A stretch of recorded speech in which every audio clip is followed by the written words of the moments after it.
Hello beautiful, welcome और welcome back. I hope you doing really well.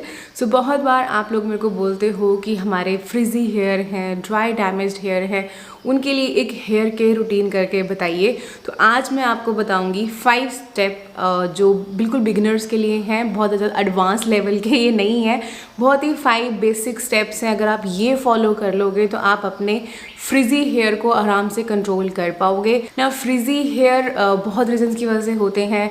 आपके अगर damaged hair है उसकी वजह से फ्रिज हो सकता है, या एनवायरमेंटल पोल्यूशन की वजह से हो सकता है, या आप अच्छे से अपने हेयर केयर नहीं कर रहे हो, आप प्रोटेक्टेंट्स नहीं लगा रहे हो, तब भी आपके हेयर है वो फ्रिजी हो सकते हैं। हार्ड वाटर की वजह से हो सकते हैं, बहुत सारे रीजंस होते हैं। तो ये जो 5 स्टेप आपको बताने वाली हूँ, ये बहुत ही बेसिक 5 स्टेप्स हैं। ये तो आपको डेफिनेटली करने ही होंगे, तभी आपको रिजल्ट देखने को मिलेंगे। So without wasting a minute, let's get started. सबसे पहला स्टेप जो आपको करना है वो है मास्किंग। मास्किंग बहुत ज़्यादा ज़रूरी है ना। उसके लिए आप या तो कोई एक हेयर मास्क यूज़ कर सकते हो, मार्केट में बहुत सारे मास्क अवेलेबल हैं, आप कोई भी यूज़ कर सकते हो जो आपके बजट में आता है। और सेकेंड ऑप्शन होती है कि आप कोई भी एक हेयर ऑयल लगा लो before your shampoo.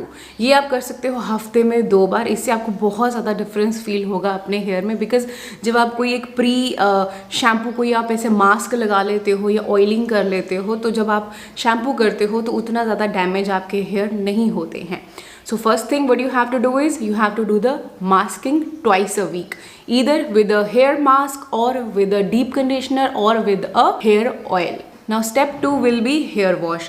Now hair wash के लिए आपको क्या यूज़ करना है, या तो एक शैम्पू और हेयर क्लेंजर। ना शैम्पू आप चूज़ करोगे according to your scalp and your hair type.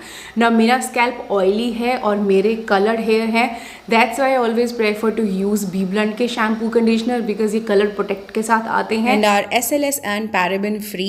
सो यहाँ पे मैं यूज़ करूँगी ये बी ब्लंट का इंटेंस मॉइस्चर शैम्पू। ना ये स्पेशली है फॉर ड्राई हेयर्स, बिकॉज इसके अंदर आपको होबा एंड विटामिन ई मिल जाएगा, जो बहुत ही नरिशिंग है for the hair, and your hair will be frizz free and soft. और सेकेंड चीज़ जो मैं शैम्पू में देखती हूँ कि जो शैम्पू है मेरा अच्छे से लादरअप हो जाए, सो दैट बालों में बहुत ज़्यादा फ्रिक्शन ना हो। तो ये क्रीमी क्लेंजर है, तो ये काफ़ी अच्छे से लादरअप हो जाता है और काफ़ी अच्छे से आपके हेयर को क्लीन कर देता है ना। यहाँ पे एक प्रो टिप ये है कि आपको जो शैम्पू है वो सिर्फ स्कैल्प पे लगाना है, not on your hair length.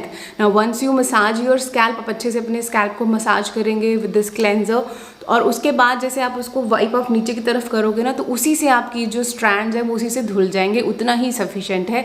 अलग से शैम्पू हाथ में लेके और फिर स्ट्रैंड्स पे लगाने का कोई पॉइंट नहीं है, उससे आप अपने हेयर स्ट्रैंड को और ज़्यादा ड्राई कर दोगे।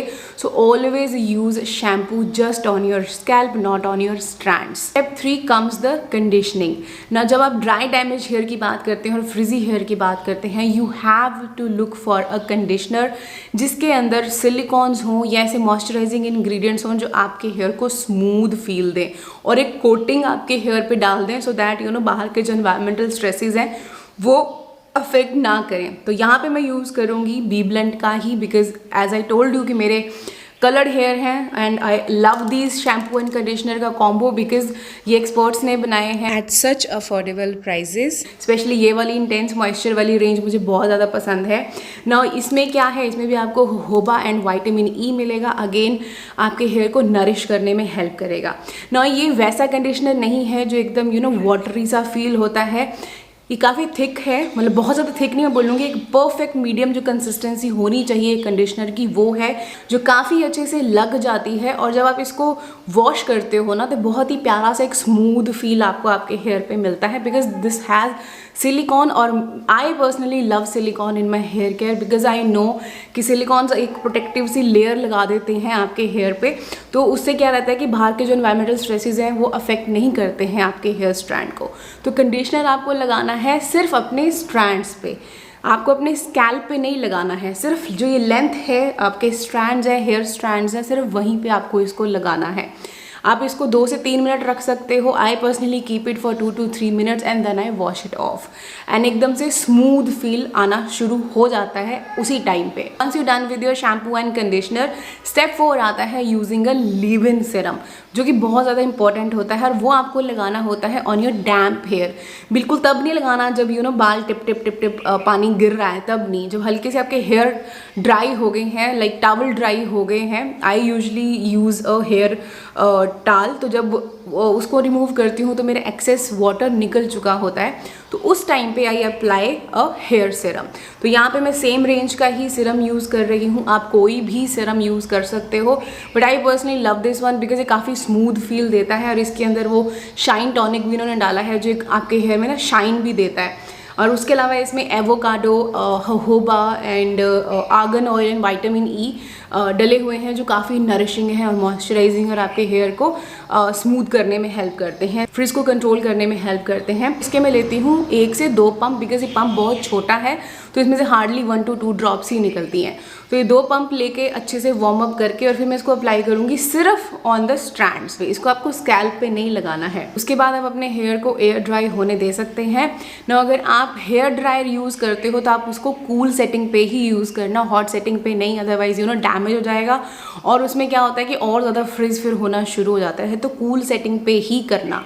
ना स्टेप 5 आता है यूजिंग अ सिल्क स्क्रंची और सिल्क पिलो कवर्स। ना जब से मैंने ये सिल्क स्क्रंचीज यूज़ करनी शुरू की है, I think it's been 1 year, मुझे बहुत ज़्यादा डिफरेंस अपने हेयर में फील हुआ है। बिकॉज यूजली क्या होता है, वो दूसरे छोटे वाले रबड़ होते हैं, तो जब उनको निकालते हो तो कुछ ना कुछ बाल उसमें डेफिनेटली टूटते हैं। वेयर एज इनके केस में क्या रहता है ना, बिकॉज सिल्क बहुत ही प्रीमियम मटेरियल होता है और ये आपके हेयर में फ्रिक्शन भी कम करता है और हेयर को स्मूथ करने में भी हेल्प करता है, जो मैंने पर्सनली रियलाइज़ किया है। तो जब से मैंने ये यूज़ करने शुरू किए ना, जब इनको अच्छे से लगा लेते हो तो ऐसा नहीं है कि बाल जो है हल्के से सॉफ्ट हो जाते हैं, स्मूथ हो जाते हैं, जो मुझे पर्सनली फील हुआ है। सो आप इस क्रंचीज़ में भी इन्वेस्ट कर सकते हो और अगर आप एक अच्छे सिल्क पिलो केसेस में इन्वेस्ट कर सकते हो, आई नो बहुत ज़्यादा महंगे होते हैं, but if you can invest in them I think that's the best, because उसमें क्या होता है फ्रिक्शन भी कम होती है। बट स्टिल अगर आप इतने महंगे में इन्वेस्ट नहीं करना चाहते, आप ये स्क्रंचीज़ में इन्वेस्ट कर सकते हो।